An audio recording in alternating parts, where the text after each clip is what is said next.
Desde Cartagena, Colombia, sus amigos de la Iglesia Cristiana, la Santa Unción, donde la santidad conviene a la casa del Señor, le invitamos a escuchar esta enseñanza y oramos a Dios para que sean transformados los corazones y preparados para este último gran llamamiento al arrepentimiento. Pedimos a Dios para que les hable con este mensaje y se acerquen más a Él por medio de nuestro Señor y Salvador Jesucristo. Ven y sumérgete en el río de su Espíritu.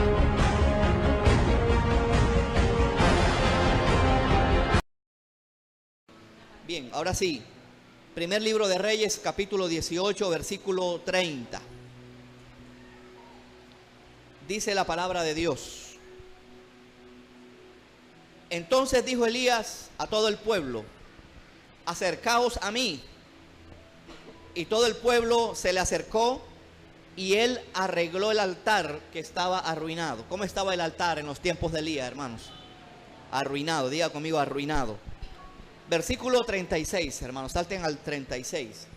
Cuando llegó la hora de ofrecerse el holocausto, se acercó el profeta Elías y dijo: Jehová Dios de Abraham, de Isaac y de Israel, sea hoy manifiesto que tú eres Dios de Israel. ¿Cuántos creen que Dios es de la Santa Unción también, hermano? Y que yo soy tu siervo, Señor, y que por mandato tuyo he hecho todas estas cosas. Respóndeme, Jehová, respóndeme, para que conozca este pueblo que tú, oh Jehová, eres Dios y que tú vuelves a ti el corazón de ellos. Entonces cayó fuego, así se llama el mensaje.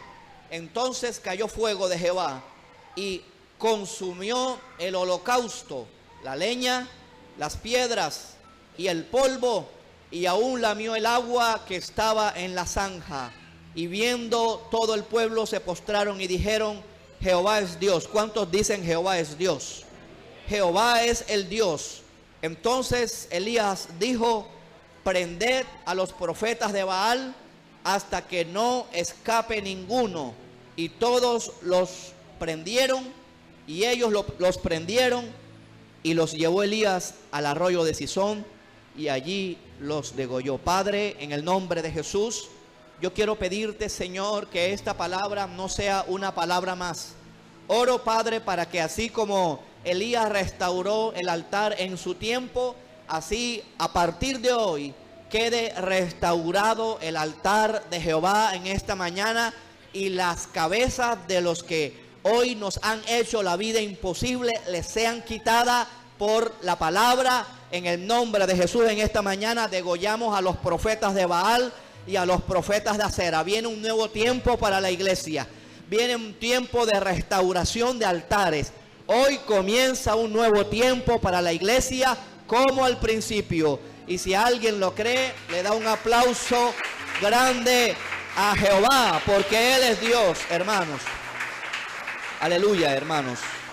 Así le he puesto al mensaje de esta mañana. Se llama Entonces cayó fuego. Así se llama el mensaje de hoy. ¿Cuántos tienen hambre de Dios, hermanos? Dígale al hermano: esto se trata de hambre. Amén. Y hoy muchos van a ser levantados en el hambre por Dios. Amén. Bien, me gusta la vida del profeta Elías, porque así como el profeta Elías, escucha, iglesia, y me gustaría que se escuchara el mensaje del miércoles. Por favor, haga el esfuerzo de escucharse el mensaje del miércoles, porque sin querer queriendo creo que están ligados unos y otros. Me gusta la vida del profeta Elías porque Elías debe ser, o nosotros debemos ser como Elías, aparecer de repente a solucionar los problemas que habían en los tiempos de Elías. ¿Sabes por qué existe esta iglesia, mis amados hermanos? ¿Saben por qué existe la iglesia que queda aquí en Nuevo Bosque? Así como existe la iglesia que existe en el Campestre, allá en Boca Grande, en Crespo. Miren, las iglesias tienen el deber de solucionar los problemas de esos tiempos. Es decir, nosotros existimos porque Dios nos ha mandado y nos ha delegado a que solucionemos los problemas de este tiempo. Y fíjense que tristemente a veces las iglesias se van y se alinean a los problemas de ese tiempo y continúan los problemas de ese tiempo. Mi amado hermano, algo que me agrada de Dios es que Dios nunca se da por vencido. Y Dios ha pensado en este tiempo para que le mochemos la cabeza a los profetas de Baal, a los demonios. Alguien le aplaude al Señor.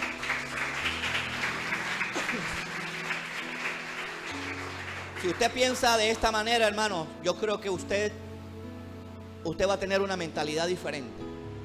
En los tiempos del profeta Elías, la nación estaba dividida, como la tenemos hoy. Colombia estaba dividida, una nación que políticamente está dividida, una nación que espiritualmente está dividida. En los tiempos de Elías, nada más y nada menos, la nación estaba dividida entre definirse por el culto al verdadero a Dios. Mire eso, hermanos. Mire la tragedia, hermanos, y que no nos pase, Dios mío, como la nación vecina. Todo esto que está pasando en la nación vecina es consecuencia de que aún el corazón de la iglesia se fue tras Baal, tras los gobernantes políticos. El llamado de la iglesia es ayudar a Dios a extender su reino. La iglesia no es el reino de Dios. La iglesia es parte del reino de Dios. La iglesia no va a traer el reino de Dios, lo va a traer el mismo Jesucristo. Pero ayudamos a extender el reino de Dios para que las tinieblas sean refrenadas y resistidas, hermanos. Así estaba la nación en los tiempos de Elías. Una nación que estaba dividida entre el culto a Baal.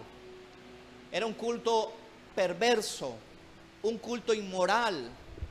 Y en el culto a Acera eran parejas. Baal y Acera eran parejas, esposos. Y estos dioses ministraban, aunque usted no lo crea, la prosperidad. A ellos se les adoraba para que Dios mandara lluvia.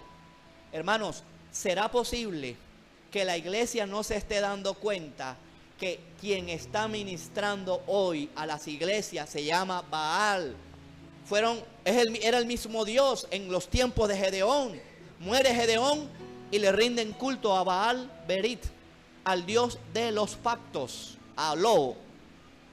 ¿A cuántos Dios les está hablando, hermano? Es decir que 4000 años después estamos en el mismo punto espiritual que en los tiempos de Baal, en los tiempos de Elías.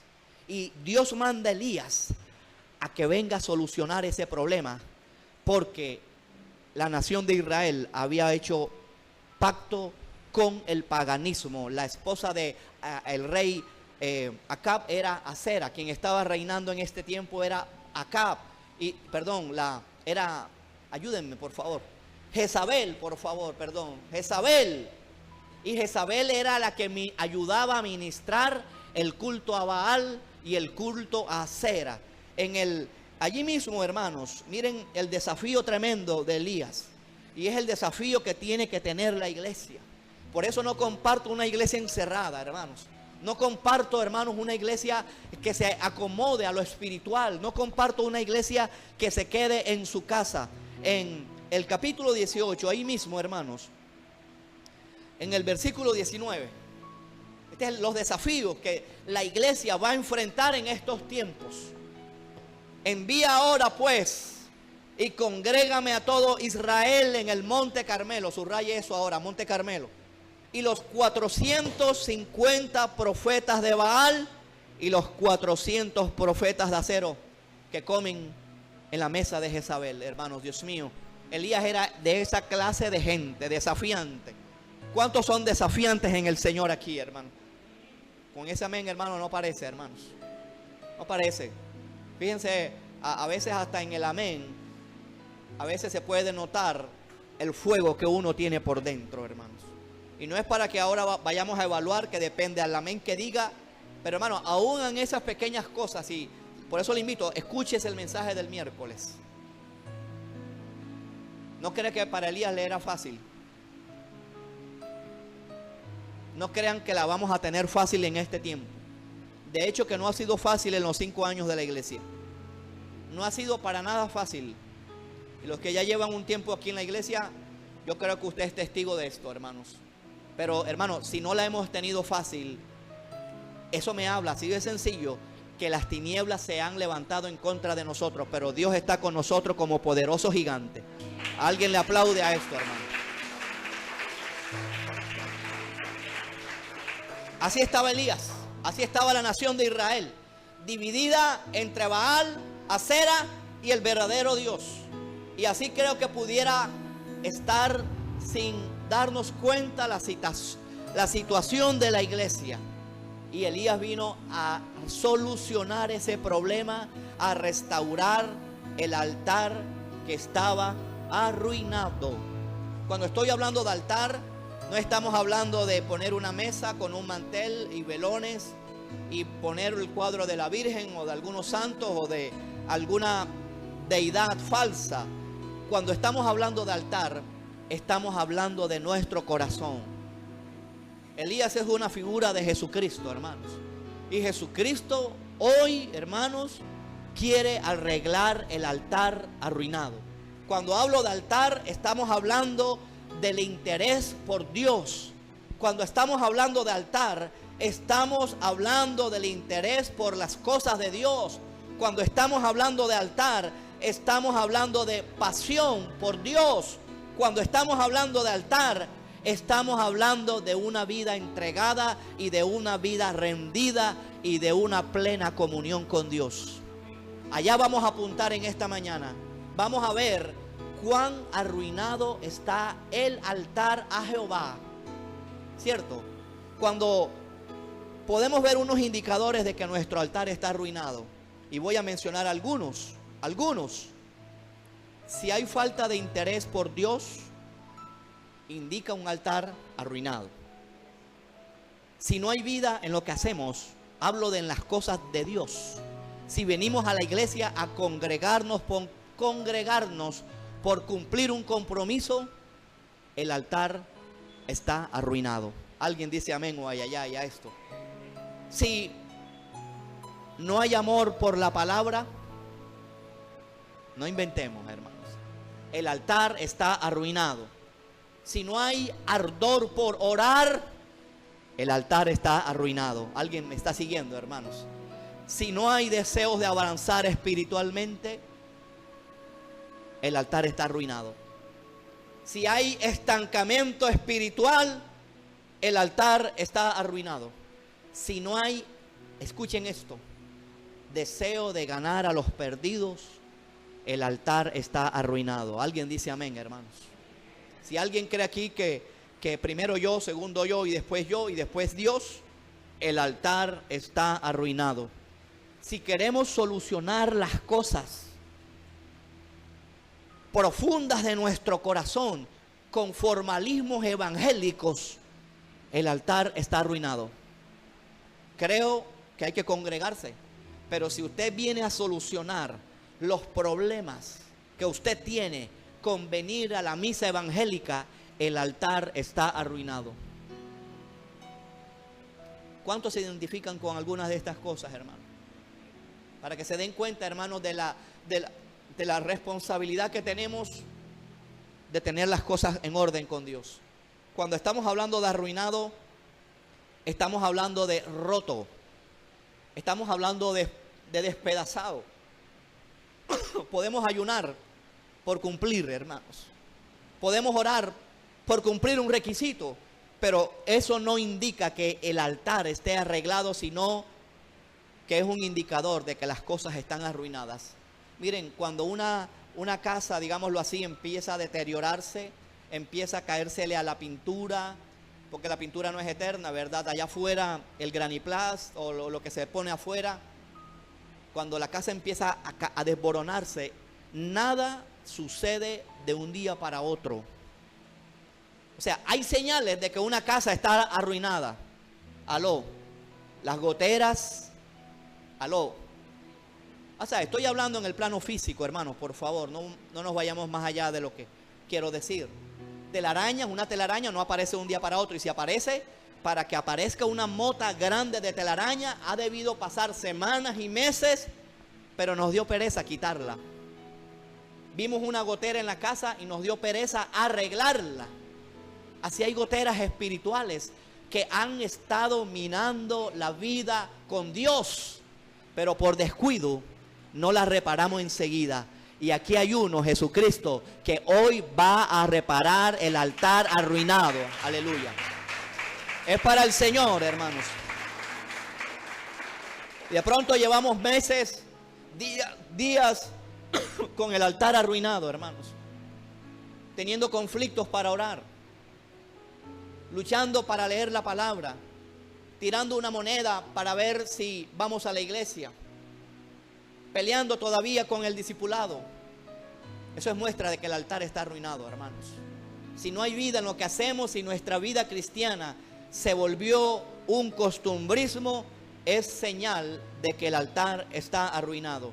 Y en los días del profeta Elías, el pueblo de Dios se había alejado de Dios. El pueblo de Dios, el pueblo al cual Dios le enseñó su palabra, el pueblo al cual Dios, por supuesto que era otra generación, pero seguía siendo el pueblo de Dios, que Dios mismo había sacado de la esclavitud de Egipto. Ellos habían sido enseñados en los discipulados. ¿Y sabes dónde vinieron a parar?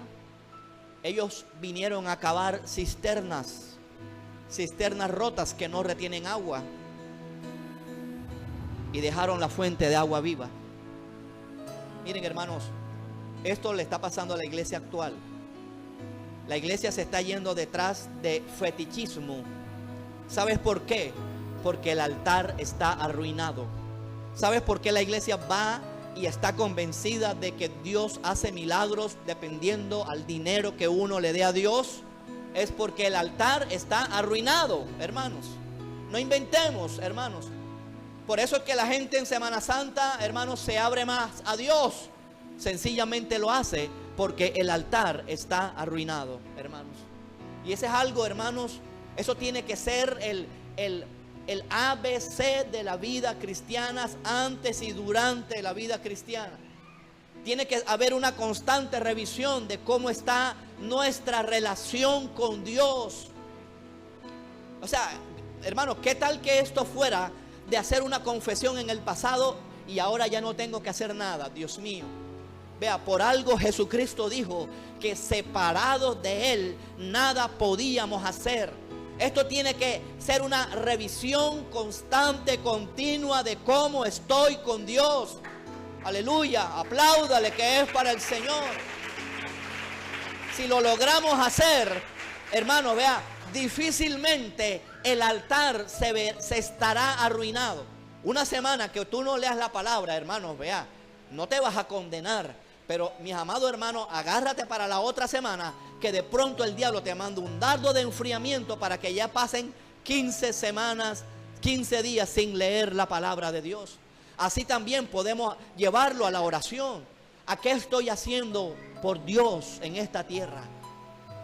¿Con cuánto amor yo me congrego?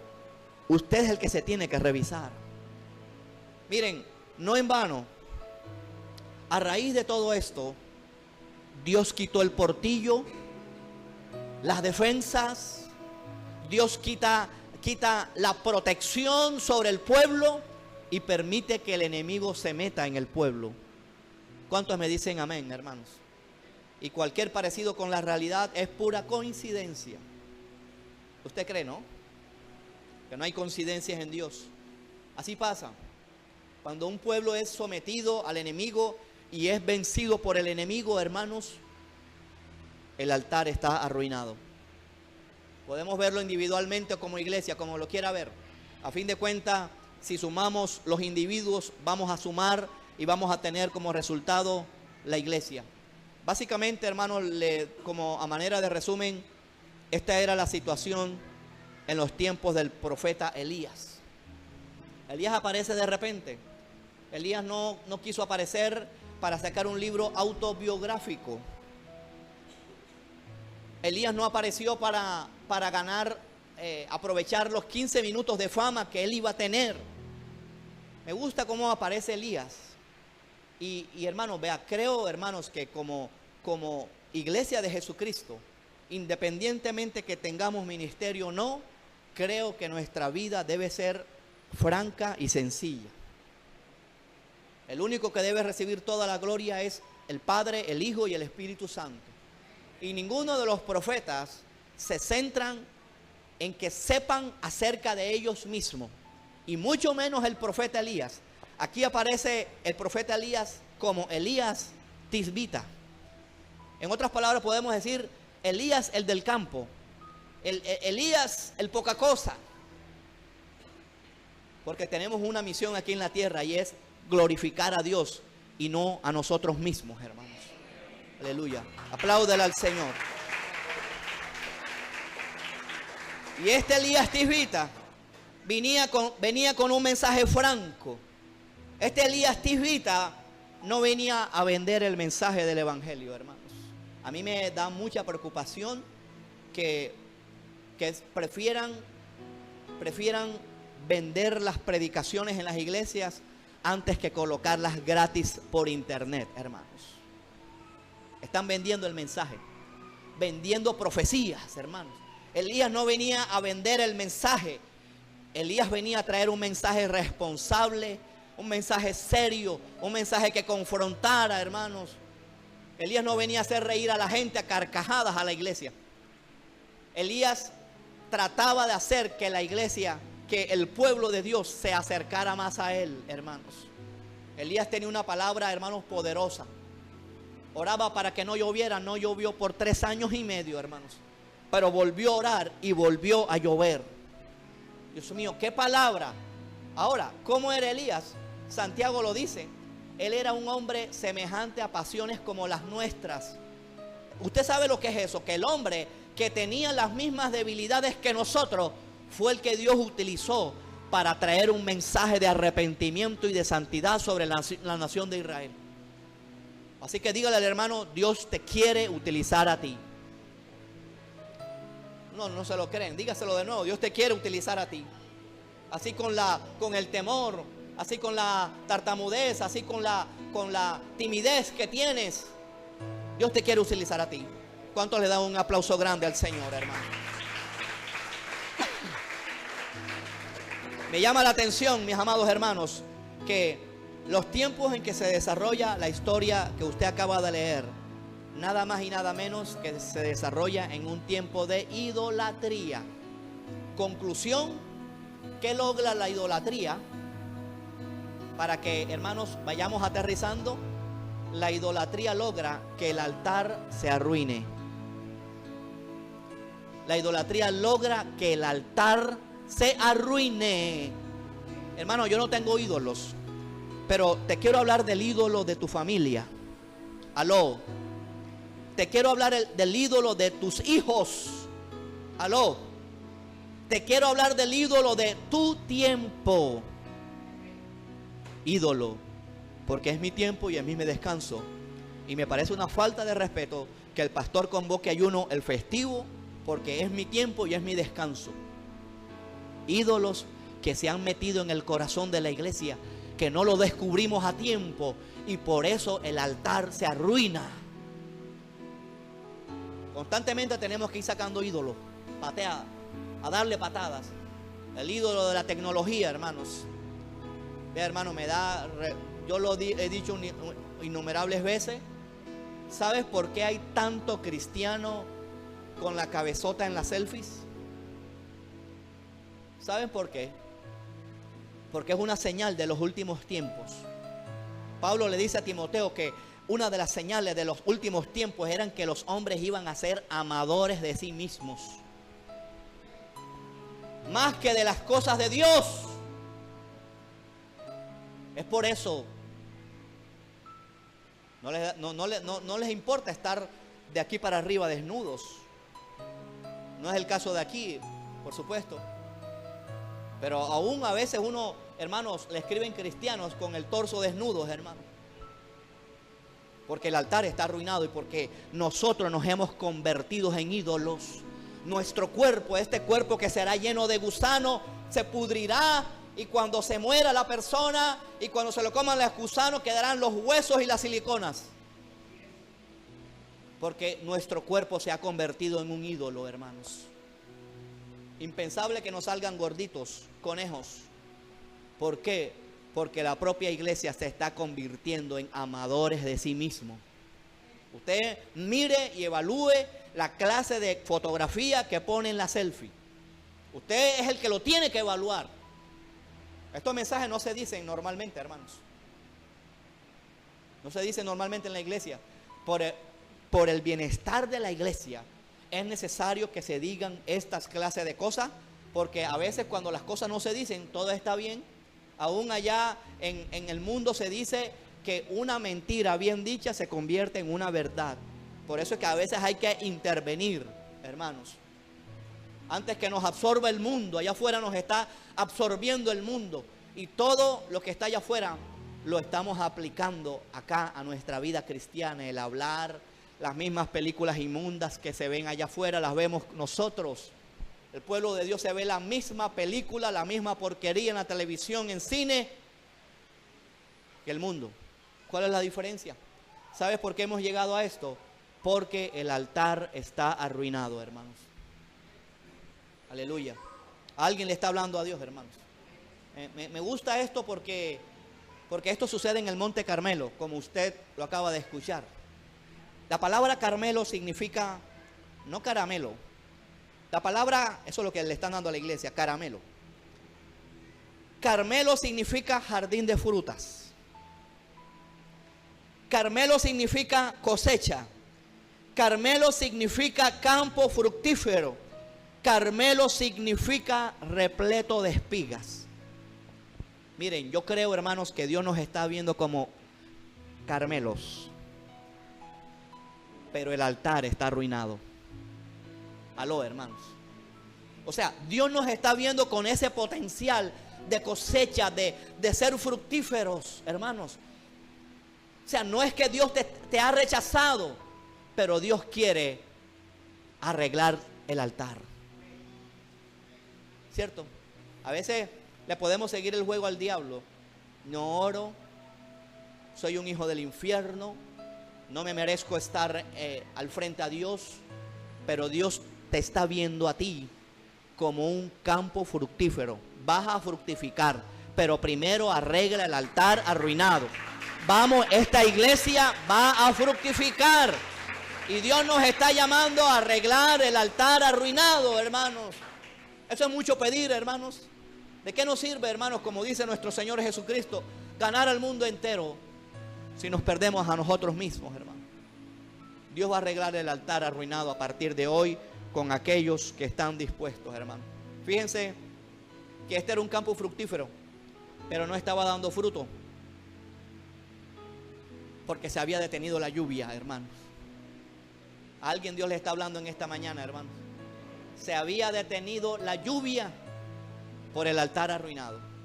Y yo estoy dispuesto que en esta iglesia el altar se arregle, tanto individualmente, tanto como iglesia. Alguien le aplaude al Señor por esto, hermanos.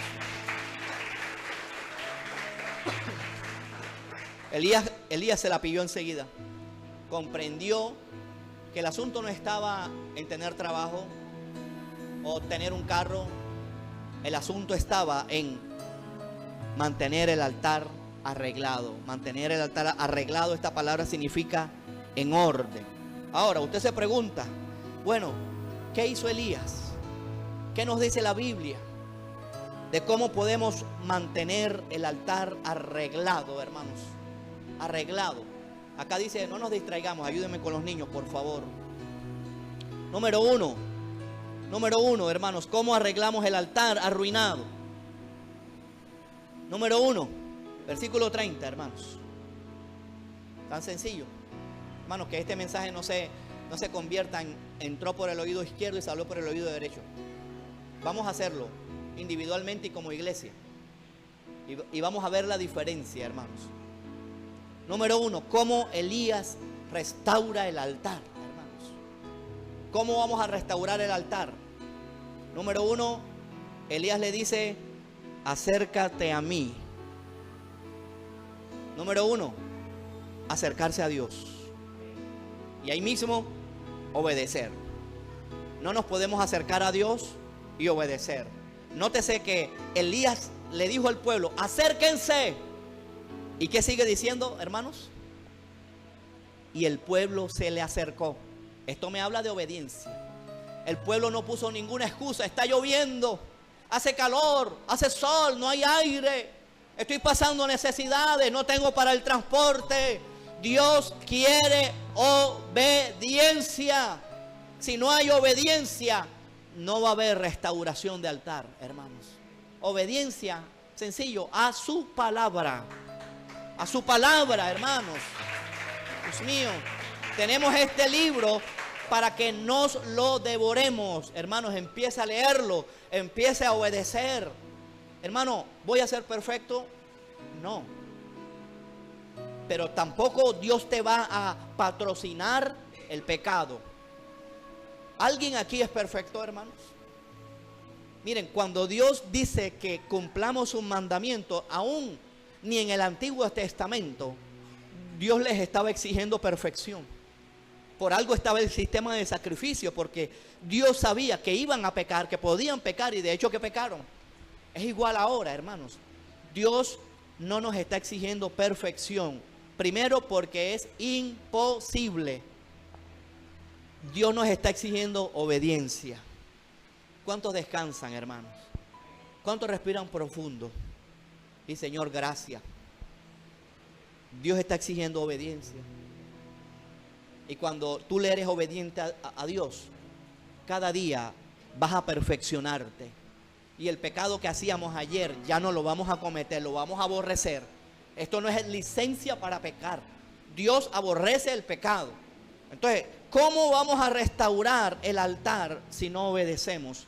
A mí me asombra de manera muy profunda los cristianos domingueros, hermanos. Me asombra. Aló, hermanos. Aló. Me asombra. Eso no es obediencia.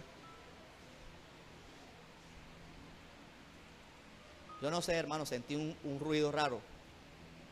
Eso no es obediencia. Y queremos restaurar el altar. Yo no sé cuál altar quieres restaurar sin obediencia. El Dios de cada domingo lo vas a hallar, pero te vas a demorar más. Lo que pudiéramos lograr en 10 meses por ser dominguero, lo podemos lograr en 10 años. Yo no quiero eso, hermanos. Esto se trata de búsqueda. El reino de los cielos no reconoce ningún festivo de los hombres, ninguno. Y nosotros nos detienen los festivos de los hombres. ¿Qué altar quieres que se restaure? Pregunto. Dios mío. Dígame los festivos de Dios. Dígame. Semana Santa, bueno, uno. Navidad, bueno, otro. Virgen del Carmen, bueno, otro. ¿Qué más? El Día de las Velitas, bueno, otro, van 4. Dios mío. 1 de enero, no hagamos la obra de Dios porque es festivo para el cielo. El Día de Reyes, nada. Dios mío. Hermanos, no pasemos este mensaje por alto. Que este mensaje nos esté tocando a nosotros. Aló. Orar si tengo ganas, como si orar fuera un caricello, hermanos. Orar es un deber hasta cuando no tengamos ganas. Orad sin cesar, dijo Pablo a los tesalonicenses. Pero aquí, si no está César, no oramos. Es un chiste, después le explico.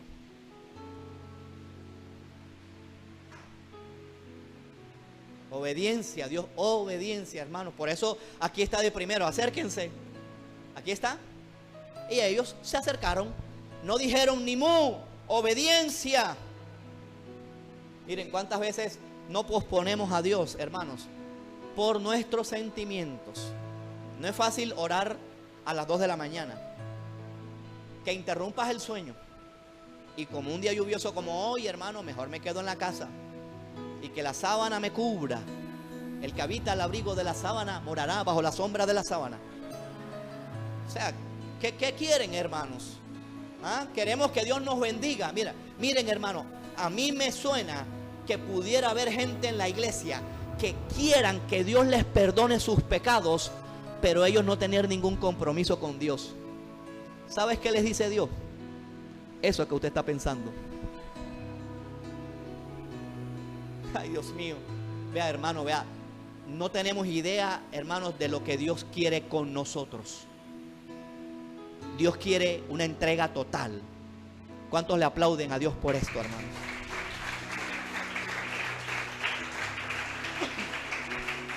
Número 2. Miren, hermanos, número 1, obediencia. Número 2, ¿cómo arreglamos el altar? Versículo 31. Ahí lo dice, hermanos. No me estoy inventando el mensaje. Dice, y tomando Elías 12 piedras, conforme al número de las tribus de los hijos de Jacob, el cual había sido dada palabra de Jehová diciendo, Israel será tu nombre. No piense que las piedras eran piedrecitas de 5 centímetros. Eran grandes rocas.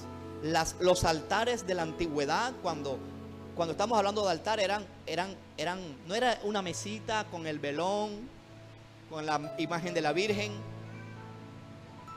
Eran rocas grandes. Elías tomó 12 rocas. ¿Le dice eso algo a usted, hermanos? Tomó 12 rocas, una por una. ¿De qué le está hablando? ¿Ah? Esfuerzo.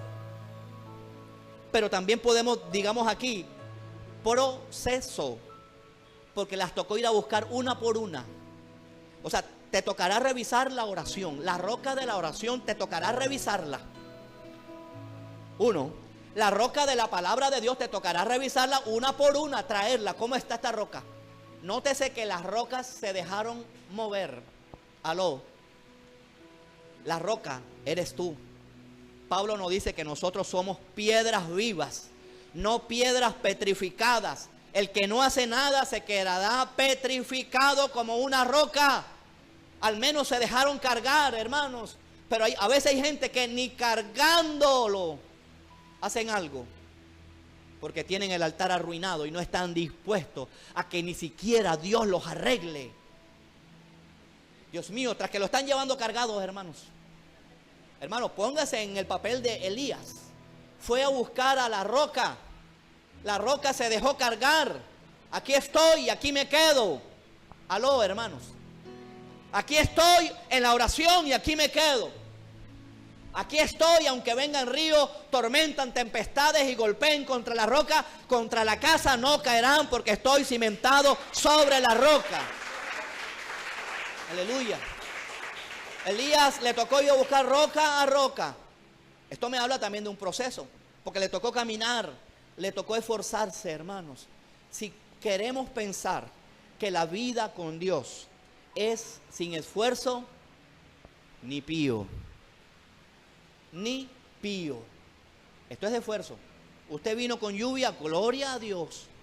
Dios se alegra de eso, hermanos. Aunque no es esfuerzo. Pero con todo, hermanos, por la cultura donde estamos. Dios mío, si usted viviera en Bogotá, ¿qué haría? Hermano, allá llueve casi todos los días, hermanos. O allá en el Pacífico, en San Andrés, no iríamos a la iglesia, hermanos. Esfuerzo. Esto no es en paracaídas. A veces la gente lo mira a uno acá como pastor, como el que tiene la llavecita con Dios. Esto es esfuerzo.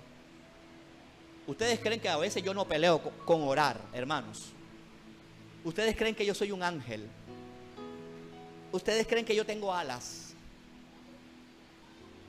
Yo también estoy sujeto a las pasiones tuyas. Idéntico. Tengo mis conflictos. Pero, hermano, vea, yo me esfuerzo. Sé que tengo un deber que cumplir y no lo hago mecánicamente. Ni lo hago basado en la mera y estricta disciplina ortodoxa evangélica. Es porque amo a Dios. Es porque a veces, no todo el tiempo vas a querer orar, pero tienes que orar. No todas las veces vas a querer venir a la iglesia, pero, hermano, obedece a Dios. No todo el tiempo vas a querer acercarte a la palabra, pero, hermano, hazlo por tu bien. Miren, a veces, yo no sé si a usted le ha pasado, usted llega a la casa sin comer, sin hambre. Usted sabe que tiene que comer porque se va a devolver al trabajo. Usted empieza a meterse a la boca 2 o 3 cucharadas para ver si come 2 o 3 cucharadas, y comiendo 2 o 3 cucharadas termina comiéndose el plato. ¿Por qué lo hizo? Porque usted se dispuso a comer. Dispóngase a orar, aun cuando no tengas ganas de orar, de pronto le vengan ganas de orar. Aló, hermanos. ¿A cuánto Dios les está hablando? De esto se trata la vida cristiana. Esfuerzo. O a Cristo no le costó la cruz del Calvario, hermanos. Dígame si Cristo, subiendo a cuestas la cruz, dijo: espérate un momentico, dame 5 minuticos de descanso, hermano, y dígame si el sacrificio que nosotros hacemos sobrepasa la cruz del Calvario. Dígame si vale la pena decirle: Señor, estoy cansado, hoy no voy a la iglesia. Dígame si Dios se merece eso. Vea, si no hay esfuerzo, no habrá presencia de Dios. Esto lo comprendió la iglesia, hermanos. A veces la Biblia tiene relatos que son muy rápidos y uno no comprende todo lo que ahí se dice. ¿Qué creen que pasó en Pentecostés? En los 10 días eso que ellos estuvieron orando. ¿Qué creen que pasó, hermanos? Estuvieron llenos de miedo. Estuvieron quizás recriminándose haber negado al maestro. Pero eso fue un tiempo para que estuvieran sanos y que Dios los sanara y se derramara el Espíritu Santo. 10 días encerrados, sin ir al baño. De pronto, ¿no? Pero estuvieron 10 días allí, no podían salir a la tienda a comprar algo porque los estaban persiguiendo para matarlos y ellos estaban llenos de miedo. O sea, esos 10 días allí fueron: vamos a orar, tenemos miedo, vamos a orar, ayunando, orando, 10 días encerrados allí. Con razón se derramó el Espíritu Santo. Aló, hermanos. Si no hay esfuerzo, hermano, el Espíritu Santo estará aleteando por allá lejitos. Lejitos, hermanos. ¿A cuánto Dios les está hablando con este mensaje? Vamos a darle un aplauso grande a Dios, hermanos. Número 3, hermanos. Me gusta esto que viene, hermanos.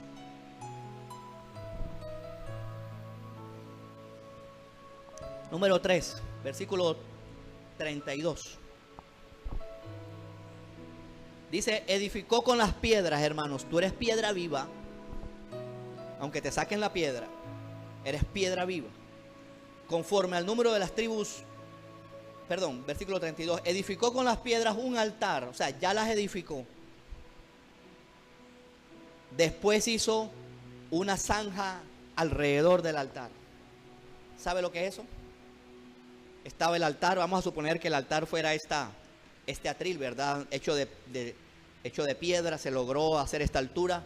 Y viene Elías y hizo una zanja alrededor del altar. No sabemos a qué distancia. ¿De qué me está hablando? Si en ese mismo lugar también había un altar pagano. Esto me está hablando de separación. ¿Sabe lo que es separación en la Biblia, verdad? Santidad. O sea, ¿quieres que Dios restaure tu altar? Pero estás todavía consumiendo las mismas novelas que el mundo. No hemos hecho una zanja entre el televisor y el sofá. Aló, hermanos. Las mismas selfies, las mismas poses del mundo acá. Pareciera que tuvieran problemas de columna. Las mismas poses, el mismo peinado, el mismo maquillaje. Porque no hay separación. ¿Cómo queremos que Dios restaure el altar, hermanos? Separación. Dios mío, quisiera detenerme en este lugar. Separación habla de apartarme del pecado, de lo que a Dios le desagrada. Cuida tus ojos, hermanos. Dios mío, ayer intenté verme 30 segundos de televisión, hermano, no aguanté ni 5. Cuando me senté, una pareja besándose. No, hermano, yo me cuido de eso, hermano.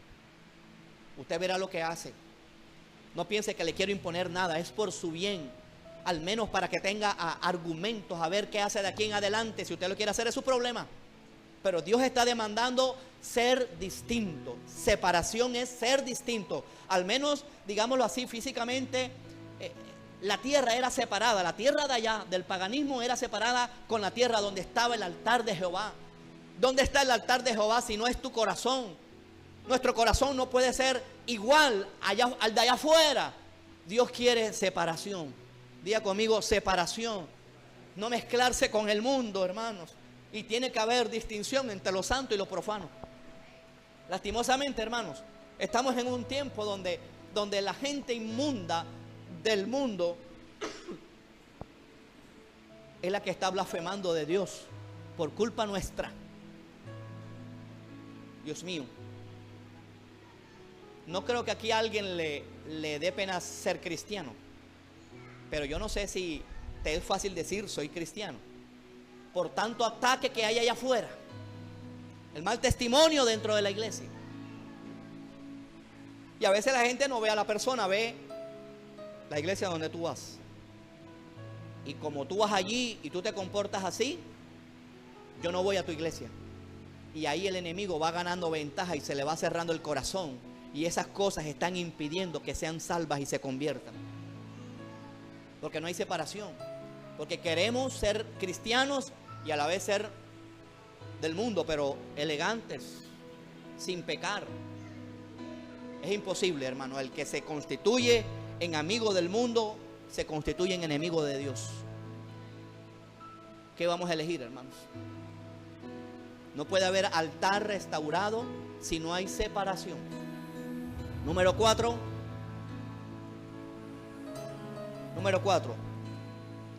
Edificó con las piedras un altar en el nombre de Jehová. Después hizo una zanja alrededor del altar. Y en esa zanja, en ese espacio, porque aquí viene el quiebre, hermanos. Después hizo una zanja alrededor del altar. Y en esa zanja tenía que caber 2 medidas de grano. Yo no sé cuántos van a recibir esto, hermano.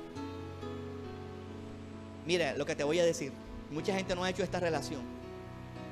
En la medida de que tu zanja sea ancha, vas a amar más la palabra.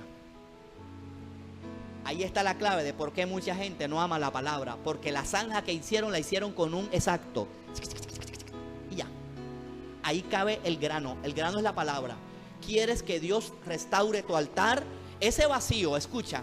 Aquí viene donde la gente dice, bueno, ¿y qué hago? Ese vacío que la novela te va a dejar, porque es un vacío que la novela te va a dejar. Aló. ¿Con qué lo vas a llenar? Con la palabra, con las cosas de Dios, pensando en las cosas de Dios. Todo el tiempo leyendo la Biblia, hermano, pues todo el tiempo. Cocinando, vas a estar pensando en Dios. Hermanos, no sé si me están siguiendo. Hasta tanto no nos saturemos de la palabra, jamás podremos ser llenos. ¿Qué te va a llenar? Si esto no nos llena, seremos cristianos emocionales. Nótese que no he leído el pasaje, pero si usted se lo lee con detenimiento, allí estaban los de Baal sajándose, golpeándose, flagelándose. ¿Acaso eso no es lo que estamos viendo en la iglesia? Y estamos diciendo, hubo un mover del Espíritu Santo. Simplemente porque dieron 3 saltos como un mico. Porque la misma mujer de falda larga y de lengua larga fue la que se cayó. Eso también lo hacen los profetas de Baal y de Acera. No midamos que hay mover del Espíritu Santo por las manifestaciones exteriores. Dios quiere primero adentro, de adentro hacia afuera. Alguien le aplaude a esto, hermano. Aleluya. Llénate de la palabra, hermano. Ahí tienen que caber 2 medidas de grano. La palabra es la que nos tiene que saturar, hermanos. Ame la palabra, hermano. Apártese para Dios. Métase en el cuarto. Yo no sé qué va a hacer, pero rechace las distracciones. Tenga una disciplina de la palabra, hermanos. Lea la palabra de manera sencilla. Predicadores de los pueblos, hermanos, están más avivados que las iglesias. Ellos no tienen tantos recursos como uno los tiene. Ellos no tienen internet, ellos no tienen comentarios bíblicos, hermanos, y aman la obra, aman a Dios, están esforzándose, subiendo loma, subiendo el Monte Carmelo, porque están con el altar restaurado, hermanos. Y de aquí en adelante usted verá a ver lo que hace con su altar.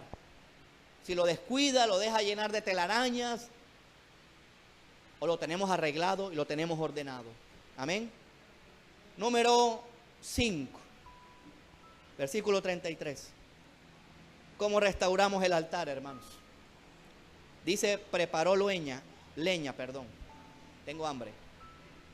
Preparó leña. ¿Sabe de qué me habla esto? De que usted esté dispuesto a consumirse, a ser quemado, hermanos. Porque esto me habla de holocausto. Mientras más te entregues a Dios, más vas a rechazar el pecado, hermanos. Todo, desde adentro, que lo rechace. Porque es fácil dejar de hacer cosas, hermano. Pero por dentro todavía le estamos deseando. Aló, hermanos. Es que nos consumamos todo, hermano.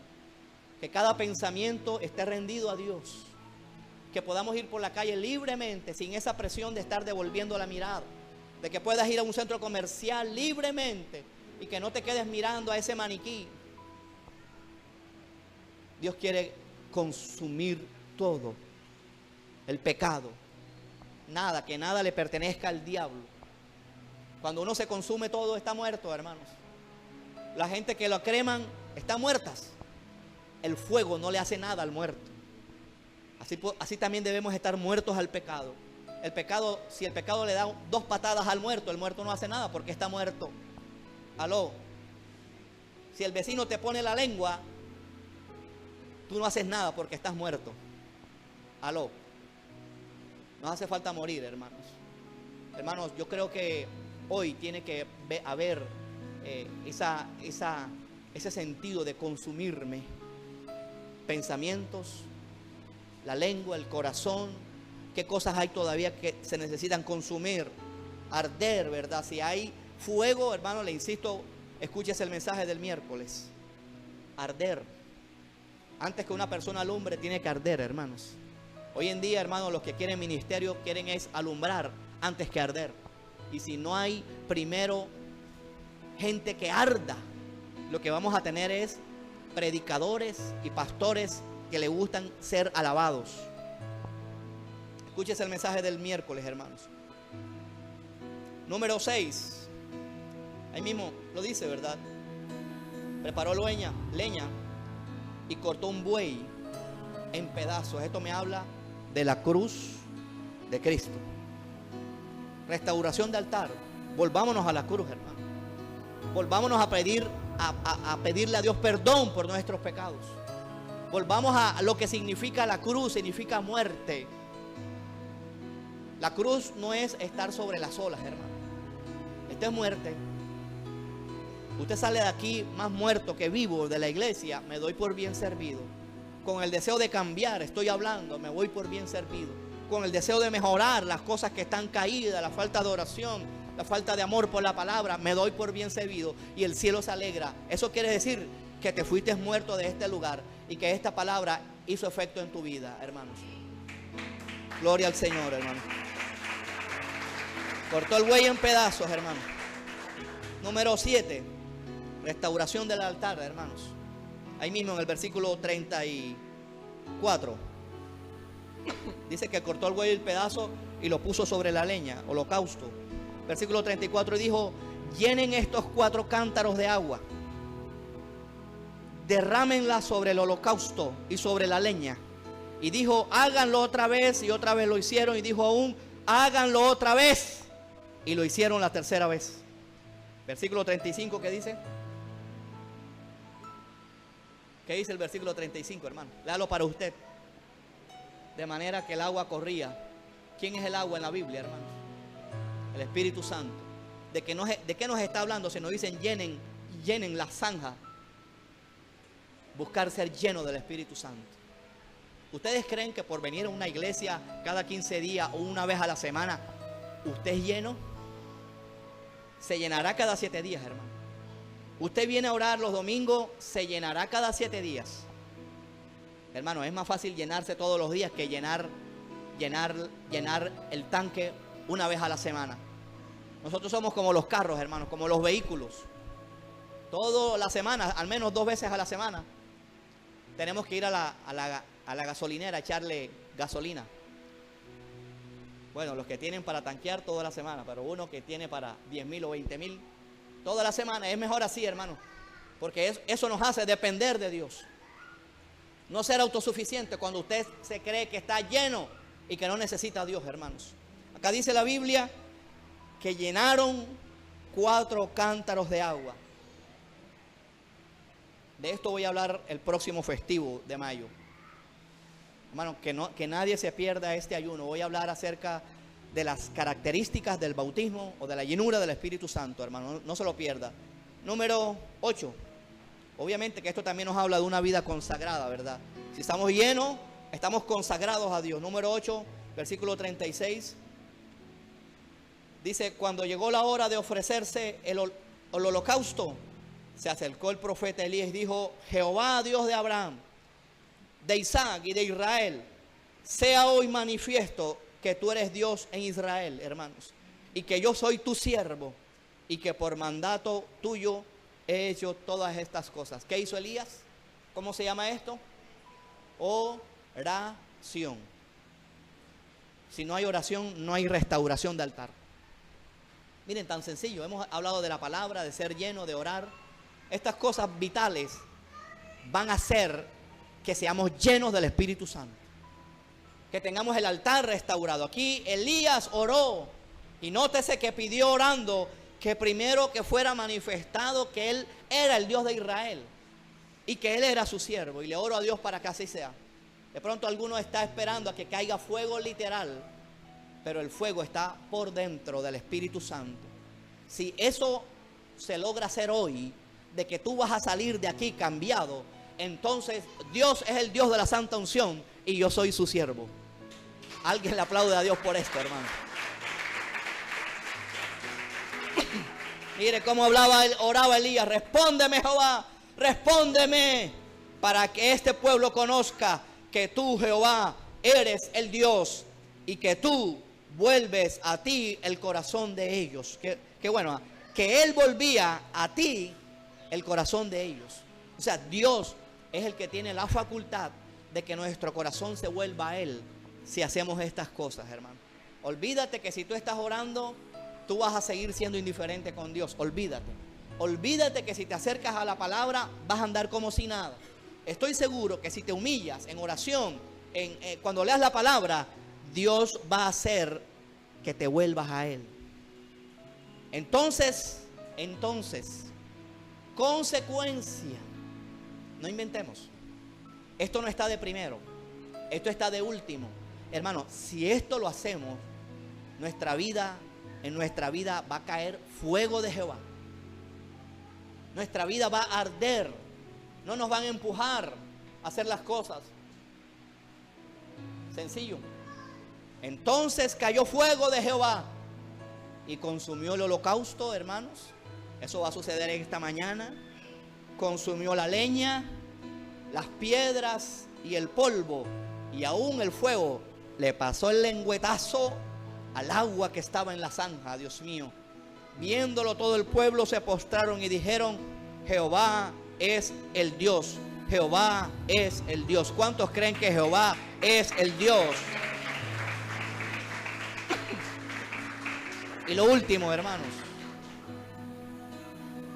¿cómo restauramos el altar?